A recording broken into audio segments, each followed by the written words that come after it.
These are the stories topping the news. SKN delegation visits Guadeloupe, man accused of selling drugs outside school, and people are moving on after Ebola scare. Good afternoon and welcome to ZIZ's Midday newscast for today, Monday, October 20th, 2014. I am Jade Keynes. Now for the news in detail.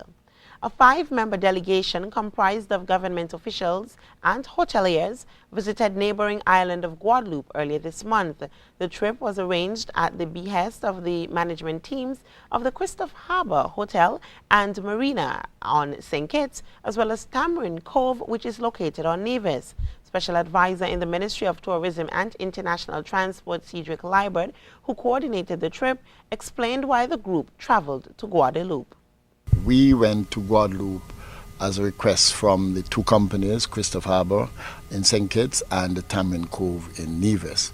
We're out of a trip that a delegation from Guadeloupe came to St. Kitts on the 29th and the 30th of August.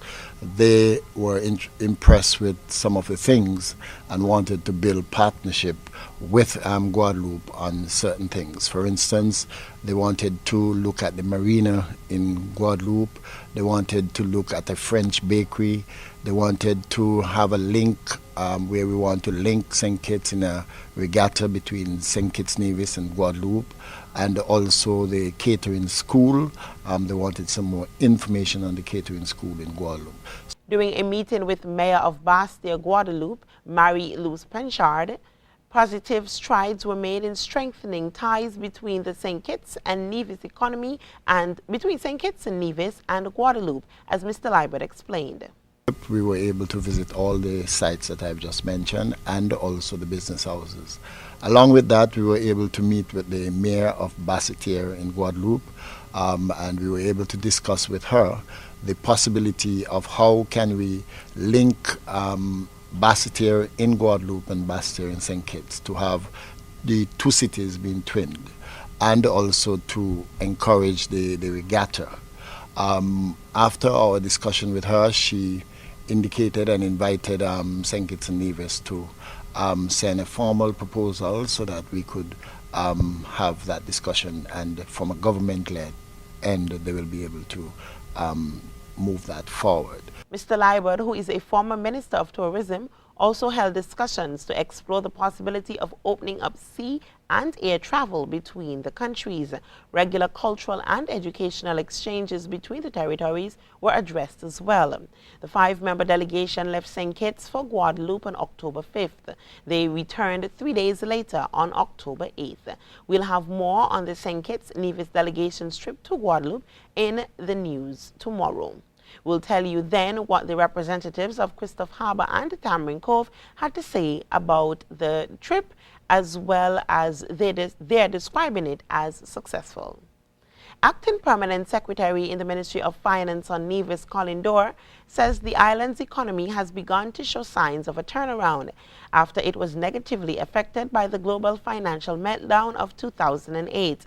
Dorr made the comment when he delivered remarks at the Nevis Island Administration's 8th annual consultation on the economy at the Nevis Performing Arts Centre, NEPAC.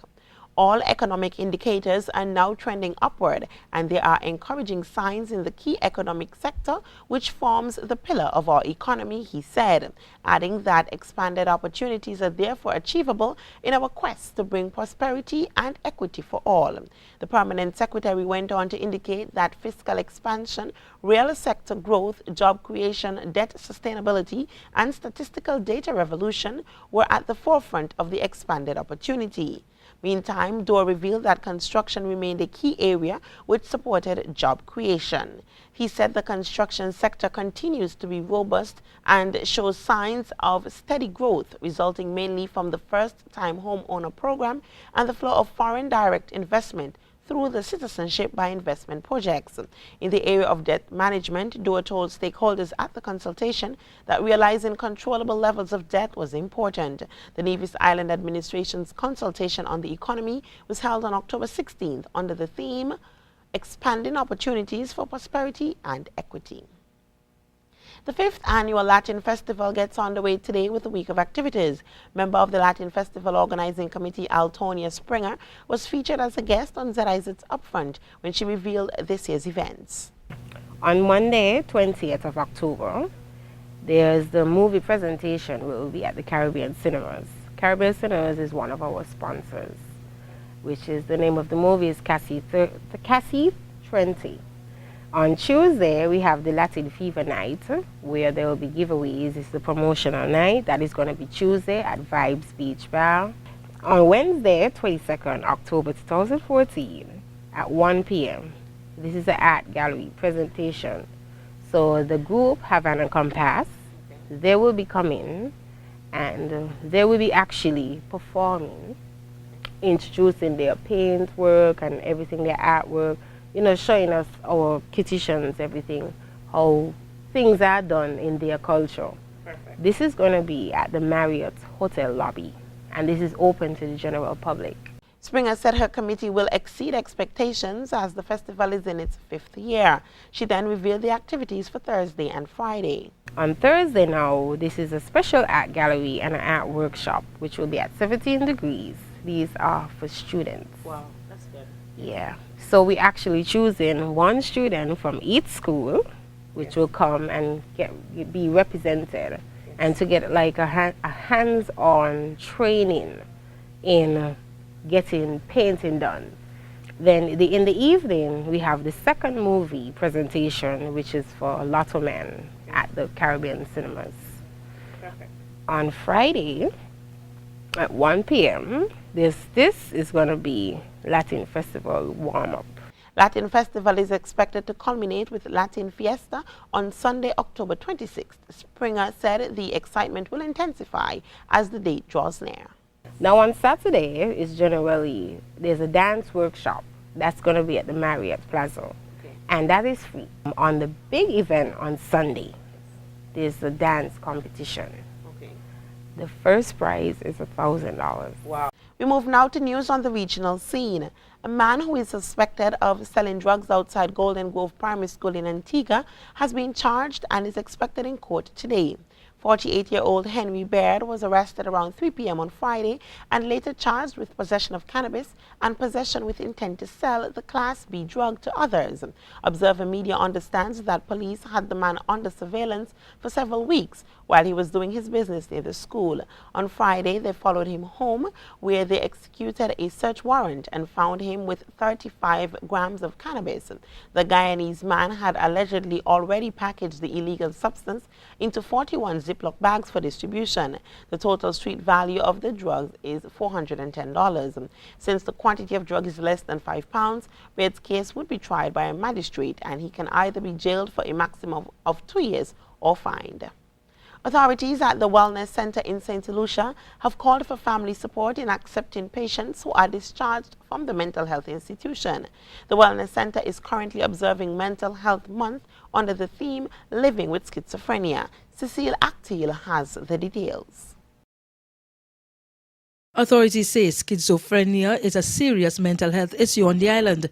The Wellness Center says the target age for the condition is between 25 to 44 age range. According to the executive director of the Mental Wellness Center, patients who receive support from family members tend to do extremely well in terms of going home upon discharge. There isn't anything much we can do because it's a mental health facility where we could only do admissions. What we need is for family support in terms of accepting the patients when they are discharged. But we have instances where the families will just not take the patients. However, to be fair to other family members, there are families who are willing to assist, but the patients will not stay or comply with the family rules, and of course they wander on the streets and they just make themselves homeless. The center is working closely with the police to assist in getting patients off the streets and back to the wellness center. The coming weeks we have activities like on the 19th we have a walk from wellness center to Tapio and back. On the 21st we have our talent show, and on the 22nd we have a health screening. And so we're inviting the entire country, all communities nearby, to come in and be a part of our mental health activities. We do not want to end in October. We want to embark on that thrust of education and sensitization. The executive director of the center says that the institution wants to care for its patients and family members with mental conditions. For the DBS News World, I am Cecil Actil. Internationally, 1 week after the first of 2 healthcare workers in Dallas was diagnosed with Ebola, people across the country say they are moving on and looking ahead. We hear more in this report. In North Texas, the week started with fear, uncertainty. My comfort level was pretty down. It's pretty nervous about it. Yet, for all the worry, 2 healthcare workers diagnosed with Ebola. Life across Dallas, for many people, has moved on. At this high school football game, a sense of life unchanged. I mean, really? We have 2 people? I mean, 3 people? There are thousands of people dying in West Africa, and that's where we should have concentrated from the get-go. Throughout the weekend, signs of the routine. At the State Fair of Texas, large crowds, few worries. People are talking about Ebola a little bit more, you know, like thinking about it a little bit. But I think everyone's doing the exact same thing that they would ordinarily do. Also this weekend, a milestone for the first people in contact with Thomas Eric Duncan after he arrived in Dallas from Liberia, the end of a 21-day isolation. And at the church of Duncan's girlfriend, Louise Troe. We look forward to welcoming Louise and her family members back to church after the quarantine is lifted.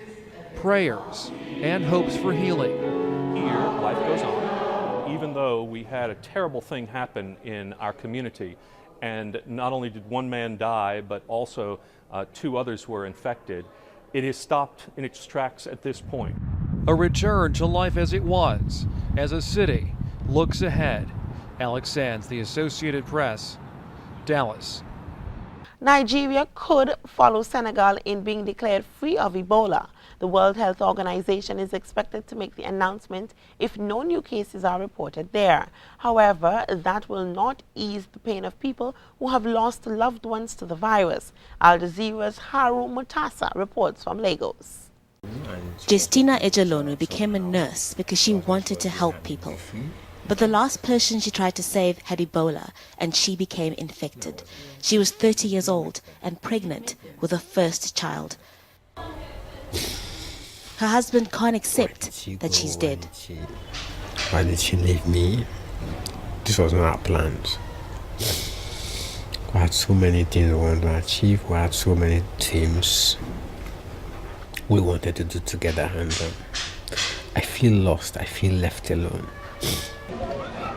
The man who infected Justina came to Nigeria on a commercial flight from Liberia in July.